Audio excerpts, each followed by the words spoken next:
Hola amigos, c'est Starter, ravi de vous retrouver après un petit moment d'absence. Et oui, vous l'aurez vu qu'on n'a pas parlé du Grand Prix de Miami sur la chaîne. Hein. Enfin, on va dire que j'étais un petit peu à l'étranger, en Espagne. Pourtant, j'aurais pu rester en Espagne pour ce Grand Prix.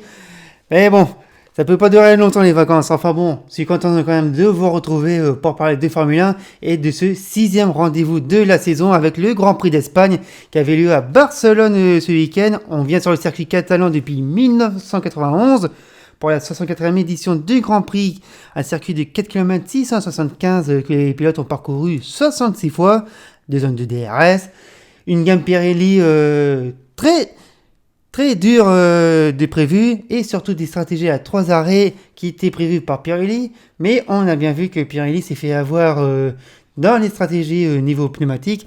Ça, on va en parler et surtout, on note que c'est un retour en Europe, le deuxième en ce début de saison, après la petite excursion américaine à Miami, pendant que la Formule 1 est allée faire son Super Bowl.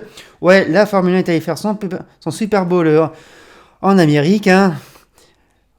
J'espère qu'ils avaient prévu de faire un Grand Prix là-bas, parce que avec tout ce qu'on a vu, hein, la Fosse Marina, les people, le monde de tout ça, enfin bon, honnêtement, j'ai pas suivi ce Grand Prix américain, et puis heureusement, parce que c'était un petit peu l'overdose côté médiatique. Bref, on retrouve le circuit de Barcelone pour ce 6e rendez-vous de la saison, donc Barcelone qui est quand même un circuit à référence pour les équipes, parce que c'est le circuit que tout le monde connaît, que ce soit les équipes, ou même nous, parce que moi, vous, si vous suivez la Formule 1, si vous jouez aux jeux vidéo, Barcelone, tout le monde connaît. Et en ce qui concerne les équipes de Formule 1, on y roule en hiver depuis plus de 20 ans maintenant, toujours pour les essais hivernaux. Les équipes profitent de la situation géographique du circuit espagnol pour essayer de maximiser les températures qui sont assez propices pour les essais des voitures, hein, quelque chose de se rapprocher des conditions qu'on peut avoir en temps normal sur les Grands Prix européens en ce début de saison. Et il faut quand même le dire, ce rendez-vous espagnol est quand même important, donc parce que c'est le rendez-vous référence de toutes les équipes, de tous les pilotes, des voitures. C'est à ce moment-là que les équipes amènent la plupart du temps d'une grosse évolution qui permettent de progresser dans la hiérarchie, de voir si le concept de la voiture a évolué dans le bon sens entre les essais et le début de saison, et surtout savoir si on est dans le coup ou si on ne l'est pas. En tout cas, ça a très bien marché pour certaines équipes, hein. Mais avant qu'on parle un peu de ce qu'on a pu voir le jeudi soir dans le paddock, je vais quand même revenir un peu de ce qui s'est passé avant ce rendez-vous hispanique, hein, puisque Red Bull et Verstappen ont donné un gros coup au moral à Ferrari et aussi à Charles Leclerc en s'imposant avec 2 grands prix d'affilée, 2 victoires en Émilie-Romagne sur le circuit d'Imola et à Miami au pied du Hard Rock Stadium, hein. Et en plus, ils ont pris un sacré leadership. Red Bull, ils sont dans leur élan. De toute façon, vous avez pu voir le Grand Prix, vous avez bien pu voir que c'est pas près de s'arrêter, hein. Et quand je vous dis que c'est pas près de s'arrêter, c'est très bien lancé, hein, pour l'équipe autrichienne, hein. Et du coup, avec cette victoire à Miami, Verstappen s'est rapproché de Leclerc, puisqu'il y avait 19 points d'écart avant le rendez-vous de Barcelone, tout comme Red Bull qui s'est rapproché de Ferrari, puisque 6 points séparaient les deux équipes. Et en arrivant donc en Espagne, on a pu voir de très grosses mises à jour sur les voitures, dont une qui nous a bien occupé pendant le week-end, et à mon avis, je pense que c'est pas terminé cette affaire. Eh bien, c'est une grosse mise à jour d'Aston Martin. Ils nous l'avaient annoncé, ils ont dit attention, on va apporter une sacrée modification sur la voiture, presque une version B de la AMR 22. Hein. Je dis presque parce que c'est un peu compliqué pour les équipes d'avoir une nouvelle voiture en cours de saison, hein, avec les budgets capés et tout ça. Et c'est vrai qu'on a pu voir une énorme ressemblance avec la voiture du moment, avec la Red Bull. On a pu voir carrément un copier-coller des pontons de la Red Bull qui sont arrivés sur l'Aston Martin. Complètement le concept qui est arrivé sur la voiture de Silverstone, avec les pontons, l'ouverture arrière même du capot, qui est vraiment la philosophie Red Bull qui est arrivée sur l'Aston. Alors c'est des choses qui sont énigmatiques de savoir comment cette ressemblance a pu arriver d'une équipe à une autre. Bon, alors déjà, il faut savoir que la rétro-ingénierie, ça veut dire le copier-coller d'une voiture à une autre, est plus ou moins interdit, et ce depuis l'affaire de la Mercedes Rose. Vous voyez, donc Aston Martin Racing Point n'est pas à son premier coup d'essai sur cette affaire. Il y a aussi des choses qui sont assez logiques, c'est le transfert de personnel entre les équipes. Pendant l'hiver, on sait que chez Red Bull, on a beaucoup pris chez Mercedes en ce qui concerne la partie moteur conception. Et Aston Martin, pareil, c'est servi chez Red Bull, donc c'est recruté. Puis inversement, chez Alpine, on a bien recruté chez Racing Point et Aston Martin. Donc, ouais. Et surtout, ces transferts, c'est toujours très délicat parce que il y a une sorte de période où le transfert ne peut pas se faire comme ça direct. Il faut laisser un minimum, selon le règlement, si on l'applique bien, selon les conditions, dans les contrats, tout ça, c'est un bordel administratif et compagnie. Savoir combien de temps il faut laisser pour transférer une personne d'une équipe à une autre. En minimum de temps, ça peut être 6 mois, limite ça peut être 1 an, pour vous dire, le mec pendant 1 an il fait presque rien, il ronge de sang frein. Et quand, quelle que soit la durée d'ailleurs, la personne qui transfuge va amener quelques idées de son ancienne équipe à la nouvelle, et de ce qu'on a pu comprendre, de ce qu'on a pu lire, tout ça, des déclarations, apparemment, voilà, c'est peut-être un transfert de Red Bull à Aston Martin qui aurait gardé quelques données, quelques idées disant tiens, j'ai Red Bull, ils vont faire ci, ils vont faire ça. D'ailleurs, Aston Martin s'en est défendu. Red Bull a même expliqué que voilà, on va pas faire d'enquête, pas faire d'enquête. Si, ils vont faire une enquête en interne pour savoir si ça n'a pas fuité. Et s'ils trouvent des preuves de fuite et compagnie, tout ça, ils iront porter réclamation à la FIA pour dire voilà, c'est de la copie illégale, ça enfreint le règlement. Donc on pose de réclamation, ce qui est tout à fait normal d'ailleurs. Il faut savoir que la FIA a expliqué que voilà, nous aussi, on a vu qu'il y avait une forte ressemblance entre les deux voitures, entre deux équipes différentes. On a mené notre propre enquête. Et on a déclaré que les voitures étaient différentes. Donc voilà, la FIA a été très claire dessus, ils ont été très rapides. Après, je pense qu'ils se sont dit, voilà, on a quand même un Alonso au cul, il faut bien qu'on s'occupe de lui, donc on va faire ça, fissa sur les voitures. Mais donc, c'est peut-être pas encore terminé cette histoire entre Red Bull et Aston Martin. Et il faut comprendre une chose, oui, Aston Martin a peut-être copié Red Bull, mais il y a une chose qu'il faut comprendre. Bon, après un premier Grand Prix, on peut pas tirer de conclusions hâtives. Quoique, on sait jamais, ça Aston. Il faut comprendre une chose. Sur une voiture, surtout en Formule 1, un concept aérodynamique, ça ne va pas forcément marcher sur une autre voiture. On le voit bien sur le ponton de la Red Bull. C'est un dessin très audacieux. On l'a bien vu la toute première fois aux essais de Barcelone d'ailleurs. Un concept très audacieux, le flux d'air très bien guidé en dessous, même à l'entrée du ponton, avec même les deux bargeboards coupés en deux devant l'entrée du fond plat pour l'effet de sol, qu'on retrouve d'ailleurs sur cette Aston Martin. Mais ça ne veut pas dire que le concept de Red Bull va fonctionner sur l'Aston. Le concept aérodynamique, c'est tout un ensemble qui commence dès l'aileron avant. Dès l'aileron avant, le flux d'air va passer toute la voiture, au niveau des roues, ça va arriver au niveau des pontons, des rétroviseurs, le fond plat donc, et ça va continuer comme ça jusqu'à l'arrière de la voiture. C'est un concept qui est complet de A à Z. Et si vous prenez qu'un seul morceau, c'est pas sûr que ça fonctionne. Après, si ça peut vous aider à progresser dans la hiérarchie, tant mieux. Mais le concept, je vous le dis, il est complet. Et c'est pas sûr que ça fonctionne à 100% sur l'Aston Martin. C'est pas sûr. Et ça sera vraiment à surveiller par la suite, savoir si ça va vraiment aider l'équipe à progresser dans la hiérarchie, ou si alors ils vont reculer, hein. Parce que après ce Grand Prix de Barcelone, qu'on va attaquer dans quelques instants, je peux vous dire qu'Aston, c'est pas encore ça niveau résultat. Mais peut-être que c'est pas encore un circuit référence pour l'équipe de Silverstone. En attendant ce Grand Prix, on va commencer à en parler. Et bien sûr, on va commencer avec ce qu'on a vu le samedi, c'est-à-dire les qualifications. Et ça commence maintenant. Les qualifications donc de ce Grand Prix d'Espagne qui a vu une nouvelle pole position de Charles Leclerc, devançant Max Verstappen sur sa Red Bull.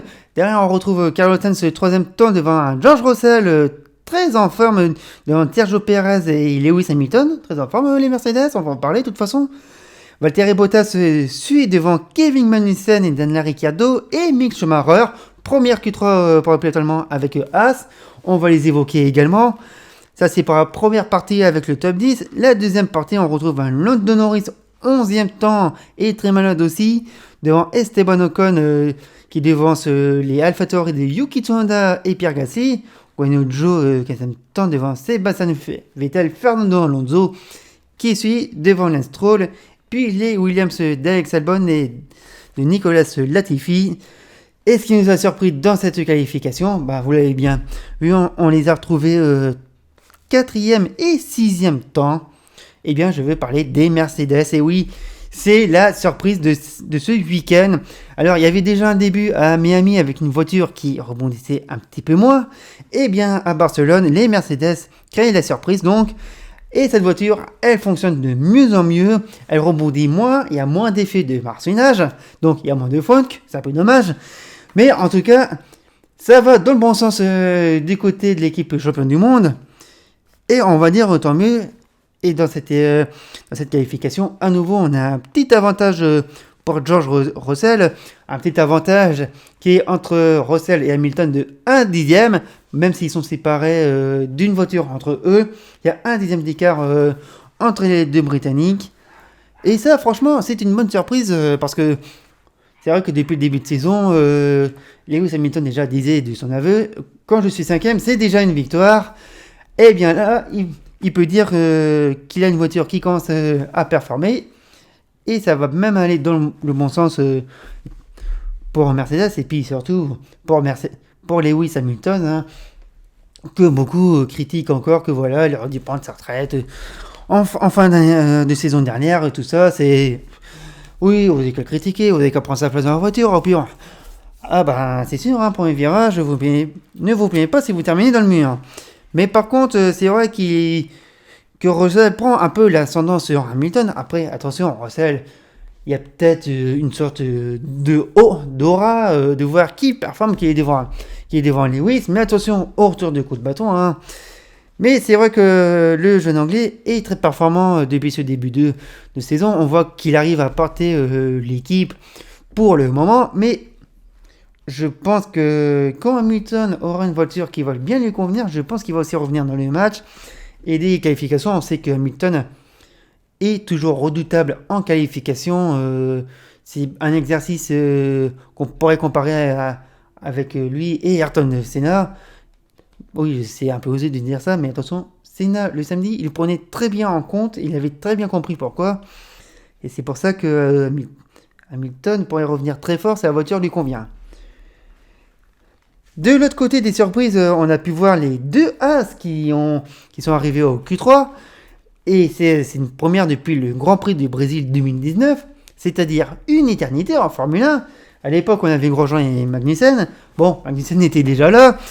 Et là, cette fois, c'est avec Schumacher qui a été chanceux sur cette séance parce que on va dire qu'il a été plus ou moins repêché parce que normalement, en fin de Q2, mais vraiment en toute fin, il avait que le 11e chrono. Sauf que le chrono, le pilote qui le précédait, qui était Lando Norris, a vu sa performance annulée en dehors des limites de la piste dans le dernier secteur du circuit. Et donc du coup, l'ancien chrono était moins bon que celui de Schumacher. C'est le pilote allemand qui passe pour la Q3. Et c'est la première Q3 de Schumacher depuis ses débuts l'année dernière en Formule 1. Et c'est tant mieux. Et puis ça nous fait plaisir de voir Haas revenir en pleine forme. C'est Selon les Grands Prix, c'est comme ils veulent. Ah, un coup ça performe, un coup ça performe pas, un coup ça performe, un coup. Et en plus, une voiture qui n'a pas d'évolution, voilà. Il faut le dire, mais malgré tout, elle est performante. De toute façon, chez As, on avait prévu, on avait dit, bon voilà, on va pas amener d'évolution tout de suite. On a une voiture, on voudrait savoir où elle performe, où elle pêche. Donc, on veut encore l'étudier avant de dire, tiens, on va rajouter ici, on va rajouter ça. En fait, la seule chose qu'ils ont juste fait chez As, c'est renforcer le fond plat. Voilà. Alors, après, il y a encore un peu de marsouinage, hein, parce que le fond plat est très important pour l'effet de sol et pour limiter le fond plat. Hein. Le marsouinage, pardon. Et donc, en renforçant donc ce fond plat, ça permet de gagner en performance dans le système aéro, dans ce concept aérodynamique assez complexe. Et ça fonctionne très bien, hein, ça fonctionne bien, c'est sûr. Samedi, ça a très bien fonctionné, il faut voir sur le Grand Prix ce que ça a donné. Hein. Mais la stratégie de l'équipe américaine n'est pas déconnante, et je pense que certaines équipes pourraient essayer. Hein. Et puis, historiquement, c'est ce que ça a déjà fait, l'a déjà fait dans le passé. De mémoire, c'était en 2019 aussi, tiens. Quand ils avaient le concept, ils avaient une voiture qu'ils ont essayé d'évoluer, plus la voiture évoluait, plus ça ne fonctionnait pas. Et ils ont dit, bon, il y a un moment, on va revenir à la voiture de début d'année. Et puis ça a plus ou moins apporté des améliorations. Après, c'est As, faut pas trop en demander non plus. Mais je note quand même que ça performe en qualification. Ensuite, les mauvaises surprises de cette qualification. Déjà, on a Aston Martin bloqué en Q1, comme Williams, vous me direz. Mais surtout, on retrouve un Fernando Alonso à domicile, bloqué, englué dans le trafic de cette première partie de qualification. D'ailleurs, l'espagnol allemand avoue... le pilote allemand, oui, Alonso, l'allemand. Mais depuis quand, Adrien? Mais depuis quand? Non, le pilote espagnol... était englué donc dans le trafic, mauvaise compréhension avec son ingénieur de piste, et c'est un peu dommage parce que il roule fort l'espagnol, et malheureusement il n'est jamais récompensé, enfin il n'a pas été récompensé dans cette qualification, c'est vraiment dommage. On a aussi les Alpha Tauri qui sont très loin quand même, faut dire que depuis le début d'année on voit que l'équipe ne peut pas pour l'instant refaire les mêmes résultats qu'ils pouvaient faire en 2020 et 2021. Et surtout, du côté de Pierre Gasly, il y a eu une casse moteur le samedi matin, donc il a fallu rechanger le moteur et revenir à une autre configuration, ce qui est un peu dommage, et donc ça a manqué de roulage, et c'est pour ça qu'il est assez loin dans cette qualification. Et bien sûr, on va parler du poleman, Charles Leclerc, 4e pole dans cette année 2022, hein. La 13e en carrière, il égale Alberto Ascari, Jack Brabham, Jacques Villeneuve, Jackie X, pour vous dire. Et surtout, en 6 Grands Prix, c'est sa 6e première ligne. Ah, il est accroché à cette première ligne. Si c'est pas la pole, c'est la 2e position. Il a envie, et puis surtout, on a eu peur pour lui. Dans la Q3, la dernière partie de qualification, le premier run, il attaque et tout, il est prêt à y aller. Non, il est prêt, il attaque, il va terminer son tour. Putain, il nous fait un tête à queue, l'arrière qui décroche de la voiture. Mais c'est pas possible. Et pourtant, je peux vous dire que le chrono, il aurait été excellent. Il aurait pu être excellent parce que ce soit ce chrono raté, et même celui de la pole position, il détenait le record optimal du deuxième secteur. Ah, il le tenait ce secteur, d'ailleurs. On l'a bien vu, c'était un métronome dans cette partie. C'est vraiment dommage qu'il ait raté sa première tentative. Parce que, bon, déjà, ça le mettait en délicatesse. Et puis surtout, je pense qu'il aurait donné une très bonne réponse à Max Verstappen. Franchement, il nous a fait peur sur le coup. Mais il a réussi à répondre comme il fallait. Et tant mieux, il a réussi à se ressaisir, à se rattraper. Et ça fait plaisir surtout pour les supporters de la Scuderia. Et puis je pense quand même qu'il a été sauvé par le souci qu'a rencontré Max Verstappen. Alors au début, le pilote Red Bull nous dit « Ah j'ai pas de puissance ». Donc ça y est, on se dit, il y a un problème moteur, hein, genre comme celui de Gasly. Mais finalement, c'est le DRS qui a été incriminé. Bon, bah voilà, le DRS, il n'a pas voulu s'ouvrir. Enfin, on ne sait pas trop ce qui s'est passé à ce moment-là. Enfin, on a eu une petite idée du Grand Prix, mais sur l'instant, on s'est dit, bon, bah, pas de puissance, pas de Vmax optimal. Ça a peut-être sauvé le Monégasque pour la pole position. Mais en attendant, on retrouve toujours nos deux prétendants à la victoire et au titre en première ligne. D'ailleurs, la grille de ce Grand Prix s'affiche. Hein. Pas de pénalité à avoir. Enfin, si, on a juste Fernando Alonso qualifié 17ème qui en a profité avec Alpine pour changer tout l'ensemble moteur. Donc, parti dernier et surtout avoir aucune pénalité. Mais par contre, c'est quand même à surveiller parce qu'on est sur le 6ème Grand Prix sur 22. Sur 22, hein, à rappeler que voilà, le Grand Prix de Russie ne sera pas remplacé. Donc, on va un calendrier à 22 Grands Prix. On peut en parler en fin de vidéo, si j'y pense. Donc, le pilote espagnol part dernier avec un changement moteur. Et vu les éléments changés, les pénalités commencent à s'approcher, sachant que Alpine connaît encore des soucis d'échappement. Donc, vous voyez, c'est pas très bon de ce côté-là. Et du coup, ben, je vous propose de parler du Grand Prix. C'est maintenant. Le Grand Prix d'Espagne 64e édition à Barcelone a vu la victoire donc de Max Verstappen devant son Sergio Pérez et George Russell. Deuxième double Red Bull et nouveau podium pour le jeune britannique des Mercedes. Suivant ensuite Carlos Sainz 4e qui devance Lewis Hamilton devant son ancien coéquipier Valtteri Bottas qui devance Esteban Ocon, Lando Norris, Fernando Alonso et Yuki Tsunoda pour la 10e position et le meilleur tour en course. Il est signé de Sergio Pérez, 1:24.108. Et vous pouvez voir dans ce classement, ça a été le plus gros fait marquant. Il n'y a pas Leclerc parce qu'il a abandonné. Je pensais pas que Ferrari serait retombé dans ses travers, dans ses vieux démons même. Pas ses vieux travers, mais ses vieux démons, carrément. À une vitesse grand V. Déjà, de ce que j'ai pu voir du résumé du Grand Prix de Miami, ils se sont foirés sur les arrières au stand. Mais alors là, que la fiabilité vienne les enquiquiner à une violence, parce que quand même, Leclerc, franchement, il avait le contrôle de la course. Même le premier virage, il ferme la porte très tôt à Verstappen pour garder le leadership. Il avait une avance confortable, il avait fait un premier relais avec ses pneus au départ assez impressionnant. 20 tours sur les pneus soft quand même, hein. C'est la deuxième meilleure performance de ce premier relais. Franchement, il faisait le boulot, il avait la route à lui seul.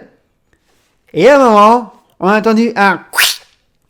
Ouais, mais tu sais, le mécanique, métallique qui dit... Toi, tu vas pas gagner. Le turbo qui sert.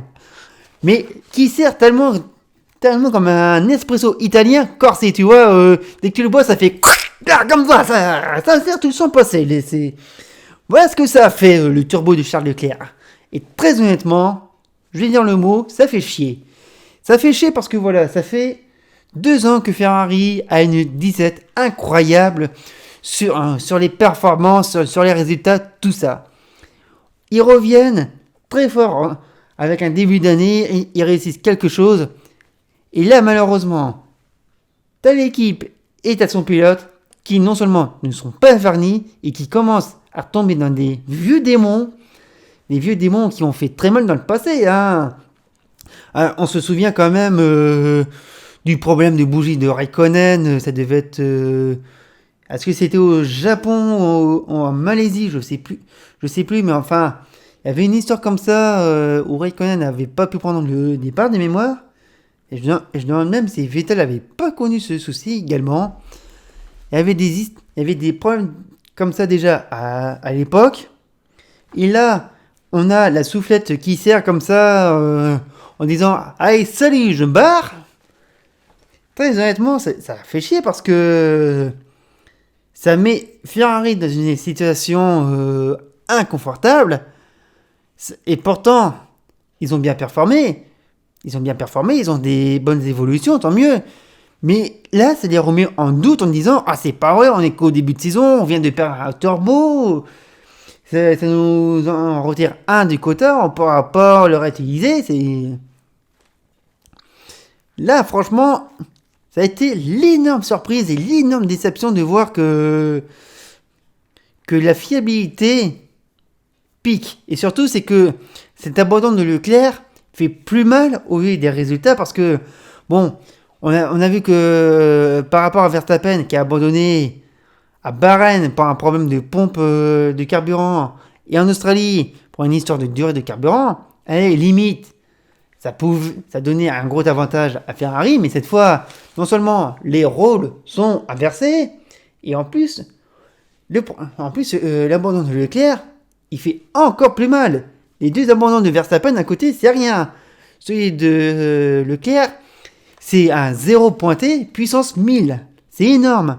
Je peux vous dire qu'en ce moment, il y a l'un de ses supporters, il doit être à Maranello, prêt à tout flinguer, disant je vous préviens, à Monaco, vous refaites la même, je fais tout péter. Et à mon avis, ça risque vraiment de péter s'il y a encore une contre-performance pour Leclerc à Monaco. On l'espère pas, mais ça pourrait faire mal. Et du coup, cet abandon de Leclerc ouvre la voie libre à Red Bull et Verstappen. Et encore parce que Verstappen, à un moment, se prend une rafale de vent au 4ème virage et va faire une petite excursion dans les graviers. Oui, tu te dis, oh, tiens, on pourrait se dire, bah tiens, je m'ennuie un peu, je vais faire un petit hors-piste et tout ça. Non, il s'est pris une petite rafale de vent. Ça, c'est vrai que ces voitures sont très sensibles aux forces, au vent, donc une petite rafale peut les déséquilibrer. Hein. On se dit, oh bah tiens, il nous fait une scène Verstappen. C'est vrai qu'on a bien vu Sainz partir à la faute, l'ultra arrière qui décroche et hop, un petit dans les graviers. Mais là, Verstappen, ça nous a un petit peu surpris. Bon, il la sauve mieux par rapport à Sainz, hein. Heureusement. Mais si avec ça. Parce que il y a un moment, Verstappen, quand il perd les positions, il veut remonter, bah, il revient sur George Russell. Il revient et il dit c'est pas possible, j'arrive pas à avoir de VMAX, j'ai beau avoir appuyé sur le DRS, il marche pas, c'est quoi ce bordel? Il appelle la radio, dit donc que le DRS il marche pas. Oui, on y regarde. Son équipe dit il faut que tu fasses ci, il faut que tu fasses ça. Verstappen, il pète un câble. Il s'énerve très vite parce qu'il y a un bouton sur son volant, il veut pas marcher. Il est là, mais tu vas marcher, saloperie! C'est comme si vous appuyez sur le bouton de l'autoradio pour avoir une fréquence et que vous avez beau appuyer, ça ne veut pas marcher. Vous êtes énervé. Verstappen, ça a été le cas. Hein. Enfin bon, pour capter RTL pendant un Grand Prix, c'est peut-être pas une bonne idée, mais c'est vrai que ce problème de DRS, ça l'a vraiment agacé à une vitesse hallucinante. Ça l'a agacé très vite.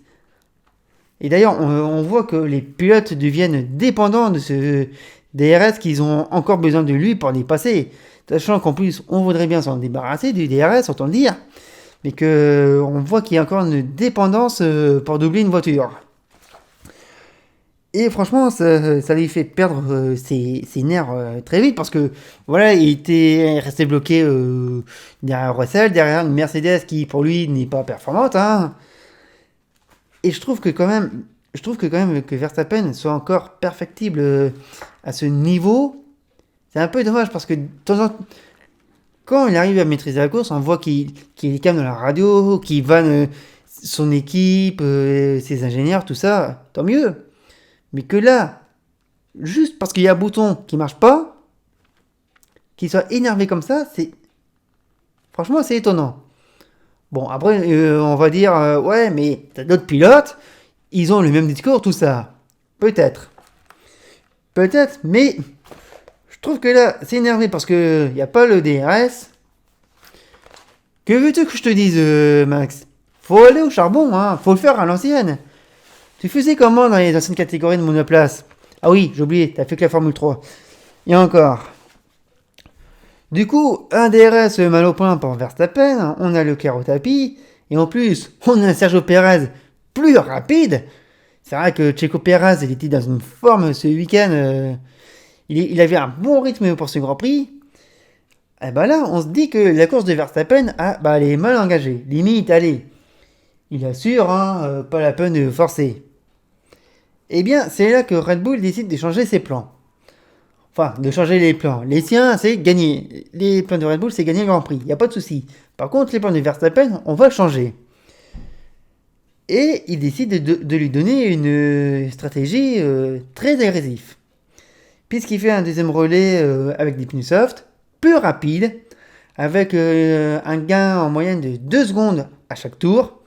Ah ben, quand il remonte, non seulement il bouffe Valtteri Bottas d'une vitesse, il revient sur George Russell, pareil, très vite. Et puis il va revenir sur Perez, qui est leader de la course. Où d'ailleurs Perez reçoit un message radio disant faudrait pas bloquer Verstappen parce qu'il est sur une autre course que toi. Ouais. C'est vrai que vu comme ça, Verstappen était sur une autre course par rapport au reste du peloton. Hein. Et ben, vous savez quoi? Perez, il pouvait gagner ce Grand Prix. Ah si, il pouvait, je suis sérieux. Sergio Perez pouvait gagner un Grand Prix à la régulière avec Red Bull. Pas le Grand Prix de Bakou de l'année dernière, où sur 2 tours, allez, il gagne. Non, le genre de Grand Prix à la régulière, allez, je voudrais bien dire Shakir 2020. Sakir, pardon. Enfin, il y a encore Sakir, il a fait une grosse remontée, puis il a eu l'effet de course, tout ça. Non, parce qu'il aurait pu vraiment gagner un Grand Prix à la régulière. Vraiment. Et on a senti une aigreur dans la réponse de Perez. Même, on arrivait après d'un point d'amis disant on va peut-être reparler en interne, les gars, hein, de ce qui s'est passé. Et même au micro de Pedro de la Rosa, tu sentais qu'il était vexé, Sergio. Et c'est vrai, il était vexé parce que voilà, il pouvait gagner, quoi. C'est vrai que la stratégie que Red Bull a donnée à Verstappen, le truc carrément Mad Max, ça a très bien marché. Mais c'est dommage, parce que je pense que Red Bull pouvait aussi assurer un doublé avec Perez Verstappen. Ça aurait été très bien. Mais c'est dommage, quoi. C'est d'ailleurs, pour le dire, Red Bull a quand même expliqué, enfin, Red Bull par la voix de Christian Horner, a expliqué que voilà, Verstappen avait d'autres soucis, tout ça, il y avait des histoires de température d'eau en plus du DRS et tout, donc je voyais pas l'intérêt de se battre avec Perez. Ouais. Défendez-vous les mecs, défendez-vous. Moi je trouve que c'est dommage que Perez n'ait pas gagné ce Grand Prix. Je le dis, je le maintiens, je le martèle, et si vous n'êtes pas content, bah c'est pareil, voilà. Et puis même si Verstappen pouvait gagner, il pouvait gagner avec une stratégie plus cool, hein, autant le dire. Alors, il pouvait, hein. Il pouvait. Au lieu d'utiliser du pneu soft à foison, et avec un Horner qui se prend un moment pour Jean-Todt avec le chrono. Vous avez vu, il a fait un temps incroyable au stand, hein. Vous avez vu, hein. Vous l'avez vu, hein. Bah oui, on voit que ta gueule, hein. Tu m'excuseras. Hein. Ouais, je vous jure, Red Bull. C'est pas possible, Red Bull. Franchement, quand il n'y a plus rien à prouver, il faut qu'il se la pète. Mais d'une manière, ça en devient. Je sais pas si on doit en rire ou en pleurer. C'est carrément risible. Franchement. Non, mais forcez pas, les mecs. C'est sûr que vous allez gagner. Mais forcez pas. C'est bon, on a compris. Limite, ça en devient ridicule. C'est con, hein. Sinon, qu'est-ce qu'on a pu voir pendant ce Grand Prix? On a quand même pu revoir à nouveau les Mercedes avec un George Russell troisième dans ce Grand Prix, hein. Et même leader à un moment. Bon, avec deux Red Bull au cul, il s'est dit, bon, ça va pas tenir longtemps, hein. Ça n'a pas tenu, malheureusement. Et puis surtout, on avait un Hamilton, un Lewis Hamilton qui a quand même terminé 5ème. Et quand même, ce résultat des Mercedes, il y en a un qui a été fait à la régulière et l'autre au poignet. Oui, parce que on va quand même en parler après au bilan des équipes des Mercedes. Mais quand même, la remontée d'Hamilton, accroché par Magnussen dès le départ, il retombe 19ème, on change de pneu. Oui, on change de pneu parce qu'il était crevé, voilà. Et surtout qu'il a fait une remontée en décalage des autres pilotes. Ça a été une très bonne remontée. Je reviendrai en détail de sa remontada après à Lewis. Mais quand même, il y a un truc que je vous ai pas parlé à propos de Russell. Il nous a fait une défense face à Verstappen. Il nous a fait un frein-tard. Ah mais il y a un moment, il y a Verstappen qui a réussi à passer Russell. Il s'est dit, c'est bon, j'ai réussi à le passer. Avec un DRS en PLS. Et là, surprise, t'as Russell qui débarque, qui nous fait un frein-tard limite. Il a limite nous faisait carrément le pied gauche accéléré et freiné en même temps. Il a repassé, salut. On l'a plus revu. La défense de Russell qui a duré pendant 3 tours sur Verstappen est du caviar. Un caviar, et je vous jure, on n'en voit pas tous les jours de ces défenses-là. Des actions comme ça, c'est le truc qui nous fait aimer le sport automobile. Complètement. Ah mais là, franchement, ce que nous a fait la Russell sur Verstappen, est exceptionnel. Franchement, exceptionnel. À part ça, dans ce Grand Prix, qu'est-ce qu'on a pu voir? Bon, le reste, on le verra dans le bilan. Ah oui, bon, on a vu Sainz qui a sauvé le peu de points possible pour Ferrari, mais bon, ça, on verra dans le bilan. Mais sinon, le bilan de la course en elle-même, elle était quand même très sympa à regarder, hein. D'habitude, on dit, oh, bah, Grand Prix d'Espagne, il se passe jamais rien, ça se double pas, tout ça. Bah, finalement, certains ont eu tort, hein. Bon, même si la deuxième partie du cours c'était un petit peu calme, hein. Mais n'empêche, c'était exceptionnel de voir cette course qui a été assez animée. Et puis surtout des stratégies Pirelli complètement en fraise. Parce que c'est vrai que Pirelli donne toujours des stratégies théoriques avant le départ du Grand Prix. Ben là, ils ont dit, bon voilà, tout le monde partira en médium. Ils feront 2 ou 3 arrêts. Hein. Après, ils font ce qu'ils veulent. Mais voilà, tout le monde part en médium. Et c'est vrai qu'on a vu Hamilton partir en médium alors que tout le monde était en soft. Voilà. Et je me demande s'ils sont pas un petit peu tapé la course de Formule 2 du dimanche matin en replay. Hein. Parce que c'est vrai qu'en Formule 2, c'était pareil, les pneus soft utilisés fonctionnaient très bien. Ouais, demandez à Drugovic, hein, qui d'ailleurs, Drugovic en Formule 2, a carrément fait le doublé. Hein. Course sprint, course principale de gagner. Quand on a plus vu ça depuis un petit moment. Ne me demandez pas la date, je ne l'ai pas noté. Je vous propose de passer au bilan des équipes et il y a quand même à dire, et c'est comme toujours dans l'ordre dans les championnats, hein, et ça va commencer un petit peu à se stabiliser, vous allez comprendre. Et puis on va commencer avec Red Bull. Et oui, la 24e victoire de Max Verstappen, vainqueur dans la difficulté technique, hein.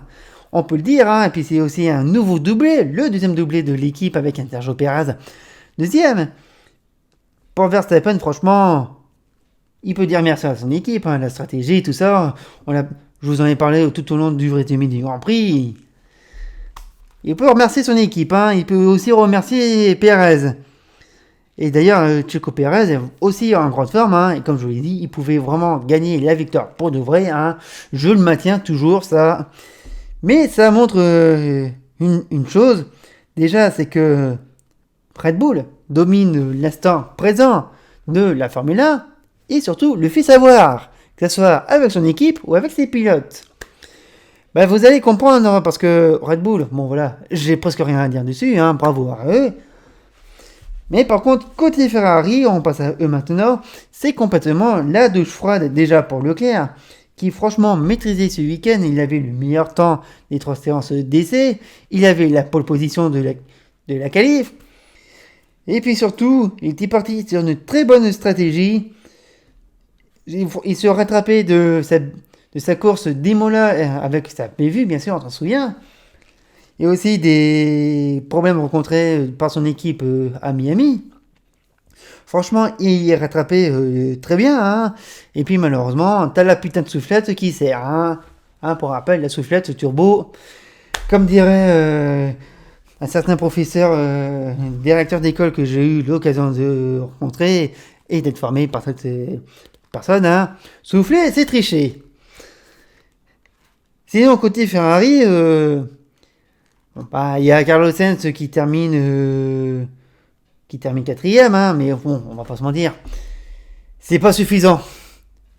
Franchement, Sainz qui termine quatrième, c'est pas suffisant.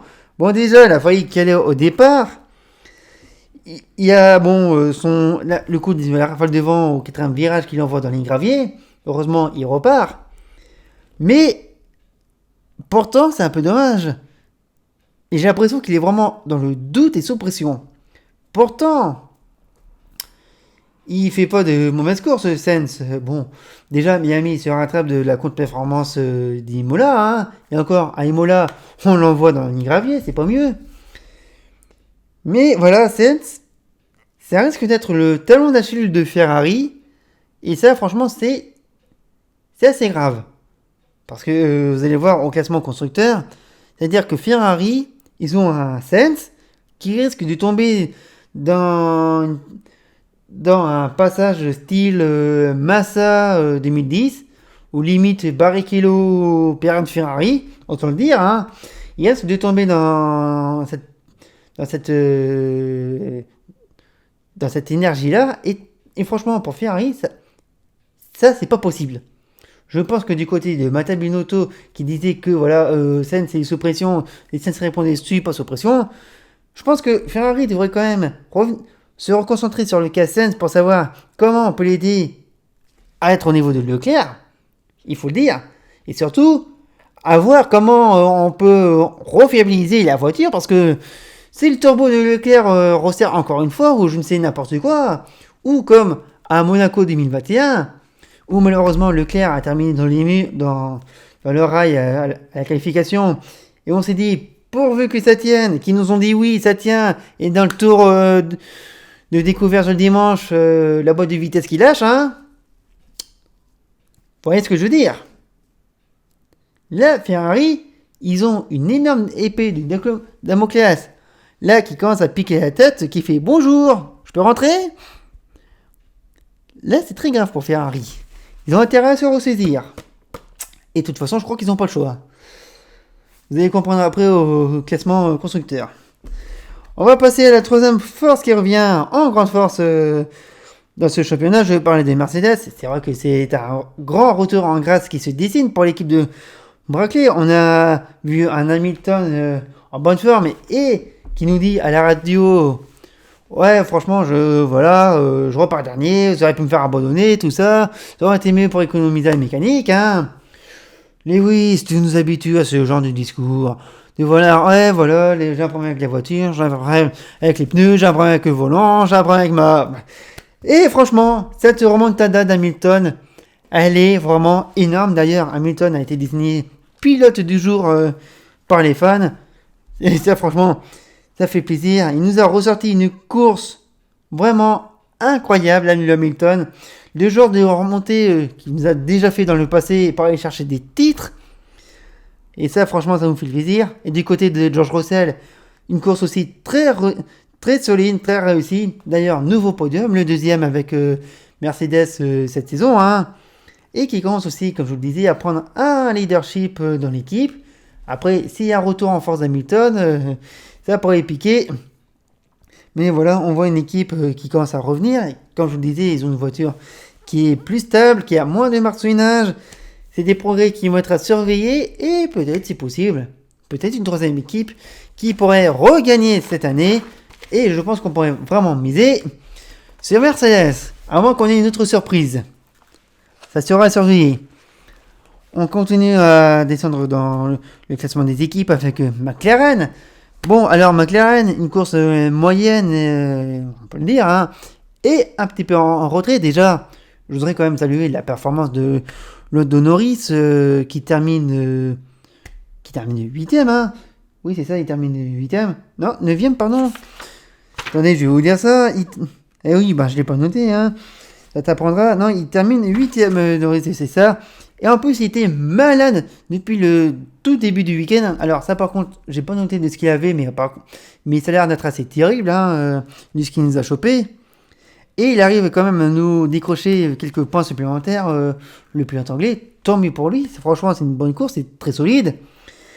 Quand on compare ce qu'il y a en face, Daniel Ricciardo, qui a reculé petit à petit dans le classement, c'est un peu dommage, parce que voilà, Ricciardo, c'est pas le mauvais pilote, mais c'est un peu dommage qu'il repart en performance comme ça. On a l'impression que l'équipe se concentre encore sur Norris et pas sur Ricciardo. Mais dans l'ensemble, en plus, McLaren, qui avait très bien performé l'année dernière, a encore du mal avec ce règlement, avec déjà des problèmes de frein, puisqu'ils avaient encore des évolutions à Barcelone, et c'est peut-être pas fini. Et puis surtout, l'équipe a vraiment du mal, et je sais pas si elle resterait encore quatrième force du plateau dans 6, voire 10 Grands Prix. Ça m'étonnerait. Après, un coup d'éclat, oui, ça va aider, mais ça m'étonnerait que ça reste comme ça sur la durée. Ça sera surveillé aussi. Du coup, on va passer à Alfa Romeo, qui a connu un drôle de week-end. Bon, déjà, qui ont fait rouler Robert Kubica à la place de Guanyu, qui n'ont pas pu faire rouler Valtteri Bottas parce qu'il a rencontré un petit problème. Alors pareil, apparemment, c'est un turbo qui a cassé chez Alfa Romeo, décidément. Et pourtant, Valtteri Bottas a été très bon en course. Bon, malheureusement, il a connu une stratégie qui a été faible sur la fin, et je pense qu'il aurait pu terminer plus haut, puisqu'il a terminé 6ème de ce Grand Prix. Allez, il aurait peut-être pu gagner au moins une petite position, pour être sympa, quoi. Et du côté de Guanyu Zhou, c'était une course discrète, et malheureusement, qui a terminé au garage. D'ailleurs, j'ai pas vu la raison de son abandon, mais voilà, problème mécanique. Et si ça vient encore du moteur, Maranello, ça va encore fumer. Mais voilà, c'est un drôle de week-end pour Alpha, mais qui quand même est récompensé par des points. Puis d'ailleurs, on a pu voir le commentaire de Canal+, qui a pu s'immerger le temps d'une journée en interne dans le garage Alfa Romeo. On a pu voir comment il travaillait. C'était quand même très intéressant et très lucratif de ce côté-là. On passe à l'équipe suivante avec Alpine, avec les Bleus, où ils reprennent un peu d'air. Ça fait plaisir quand même de revoir Alpine, revoir les deux voitures dans les points. Enfin, ils sont récompensés, c'est pas trop tôt. Bon, déjà, on a vu une très bonne course d'Esteban Ocon, qui a été régulier, qui arrivait à maîtriser son sujet, même si la qualification était assez correcte. Que je revienne à la qualification, il partait 12ème. Et voilà, il termine dans les points, le pilote normand, ça fait plaisir. Et surtout, c'est Alonso qui a réussi une grosse remontée après une qualification ratée, et surtout partir dernier, il partait 20ème pour remonter 9ème. Très bonne course de la part du pilote espagnol, enfin récompensé, parce qu'on va pas se mentir, c'est surtout l'Espagnol qui fait beaucoup le boulot chez Alpine, mais c'est toujours lui qui est le mal récompensé depuis ce début de saison. Faut le dire, là il remarque 2 points, et franchement, ce résultat, et par rapport à son classement au championnat, ça reflète pas la vérité. Puis je vois quand même Ocon qui revoit les points également, ça fait plaisir, et j'espère que ça va continuer pour l'équipe normande. L'équipe suivante, on va passer à AlphaTauri avec un week-end très compliqué. De toute façon, on voit bien que AlphaTauri a du mal à progresser avec sa voiture et dans le peloton en lui-même. Adieu les coups d'éclat de 2020 et de 2021. Enfin, on espère qu'ils vont en profiter sur les prochaines courses. On a pu voir un Pierre Gasly qui galérait avec sa voiture. Déjà, il a manqué de roulage le samedi matin. Pas une très bonne qualification. Et puis surtout en course assez loin. Et puis on ressent aussi une frustration qui ressort. De ce que j'ai compris, c'est pris 5 secondes de pénalité après un accrochage avec Stroll. Il avait qu'à pas lui tourner dessus aussi, le Canadien. Enfin, mais c'est un peu dommage, et du coup, on sent la frustration ressortir du pilote normand, ce qui fait profiter à Tsunoda, qui n'avait pas une bonne stratégie de départ. Et pourtant, ramène quand même un petit point à l'équipe italienne. C'est quand même bien, mais je sais pas, AlphaTauri, je sens pas pour la suite. Enfin, pour la suite des prochaines courses, j'ai du mal à avoir au moins une voiture dans les points pour la suite. Ça sera à voir, mais j'ai du mal. On continue avec As qui fait une très bonne qualification, comme je vous le disais, les deux voitures en Q3, mais à leur côté course, c'est compliqué. Bon, déjà, Magnussen qui aurait une toux dès le départ, et qui est resté englué dans le fond de peloton. D'ailleurs, j'ai pas compris à un moment où il a voulu changer les pneus durs. Pourquoi faire? Ça servait à rien. Et puis du côté de Mick Schumacher, pas dans le rythme, pas assez solide, pas assez proche d'entrer dans les points, c'est dommage. Bon, je pense que la stratégie ne l'a pas aidé non plus. Et je pense que de ce côté-là, As va devoir revoir sa copie, franchement, sur les stratégies. Parce que quand ça perd en performance et qu'on commence à se faire doubler, bon, il y a un moment, faut arrêter les pilotes pour qu'ils repartent en course. C'est un peu dommage, franchement. Puis, faudrait pas qu'il y ait un syndrome Hülkenberg pour Schumacher. Faudrait pas. On continue à finir ce bilan avec déjà Aston Martin. Il n'y a rien qui va chez Aston. Bon, alors déjà, Stroll, inexistant, sauf quand il se fait accrocher. Et puis Vettel, qui a quand même forcé une stratégie, parce qu'il a très bien remonté dans les points. D'ailleurs, c'est lui qui a fait le plus enrôlé au départ avec ses pneus tendres, 24 tours entre le départ et le premier arrêt au stand. Il a essayé de forcer, mais ça a dégringolé au fur et à mesure. Ça a très mal fonctionné pour le pilote allemand, c'est dommage d'ailleurs. C'est lui qui arrive à tirer le meilleur de cette voiture. Puis bon, les évolutions, ça a l'air de marcher, mais j'ai peur qu'Aston se perde à garder cette philosophie. Enfin bon, on verra ce que ça va donner par la suite. Et on termine ce bilan des équipes avec Williams. Une course un peu anonyme pour l'équipe du Grove. Bon, Nicolas Latifi a pu progresser, mais bon, c'était mal engagé qu'on a vu le début du week-end. D'ailleurs, il termine devant un Alex Albon qui a rencontré des soucis, englués déjà dans sa stratégie, et puis surtout avec un fond plat abîmé. Ça n'aide pas non plus pour la performance de la voiture. Une course à oublier pour Williams, et c'est un peu dommage. Voilà pour le bilan des équipes. Je vous propose de passer au championnat pilote et constructeurs.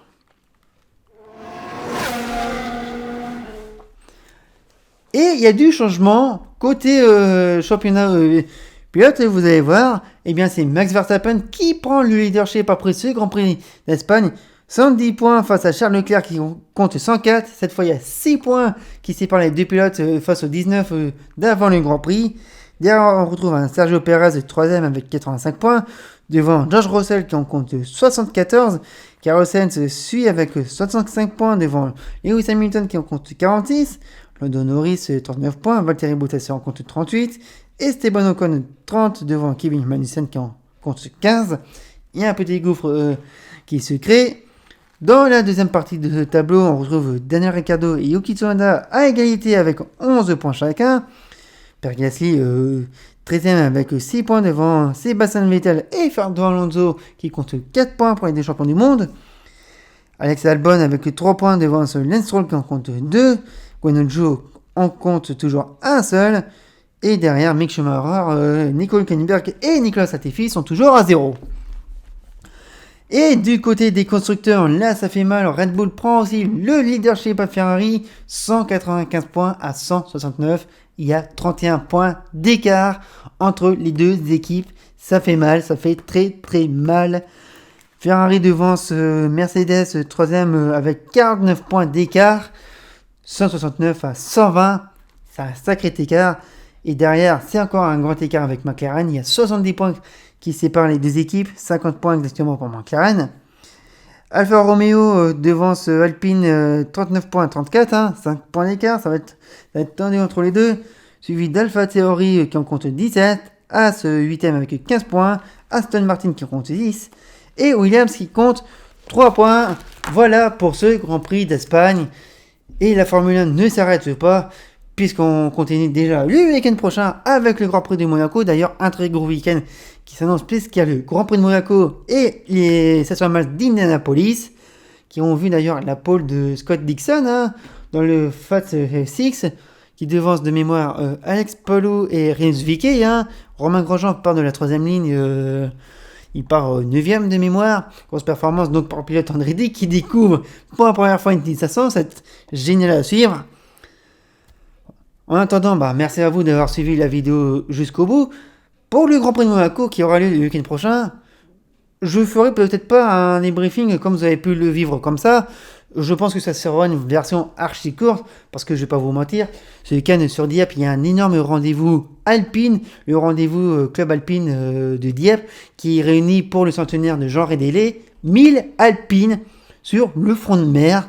Aux dernières nouvelles, ils étaient à 900 débannades quand ils ont fait le dernier décomptage. Là, je pense que les 1000, je pense qu'ils les ont, enfin on l'espère quand même qu'ils arrivent au bout de leur idée. Et puis surtout, il y aura une démonstration alpine Formule 1 sur le front de mer. Ça aura lieu le samedi. Je ne sais pas quelle voiture va encore rouler. Peut-être une ancienne à moteur V10, peut-être la Lotus Renault. Je sais qu'ils sortent beaucoup cette voiture-là pour les démonstrations. Il y aura aussi un village dédié avec exposition des voitures. Il y aura la Formule 1 2022 d'exposé. Il y aura aussi la nouvelle Alpine A110 électrique, d'après le communiqué. On verra ça. Il y aura aussi des anciennes personnalités d'Alpine, Renault Sport qui viendront dire bonjour. Et surtout, il y aura la diffusion gratuitement pour le public du Grand Prix de Monaco.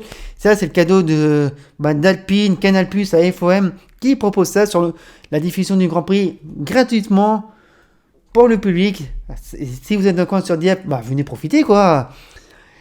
Enfin bon, le Grand Prix de Monaco, j'aurais un peu de mal à le voir personnellement. Ça sera du replay pour ma part, donc peut-être un bilan un peu raccourci. Par contre, je vous invite à venir sur les réseaux pour voir ce qui se passe sur le front de mer pour ce rendez-vous alpine. Et d'ailleurs, ça sera sur le Twitter Starter débrief. Venez voir. Il y aura beaucoup d'images et bien sûr sur YouTube. N'hésitez pas à vous abonner à la chaîne. Cette vidéo se termine, c'est pas trop tôt. Merci à vous, bravo et à bientôt.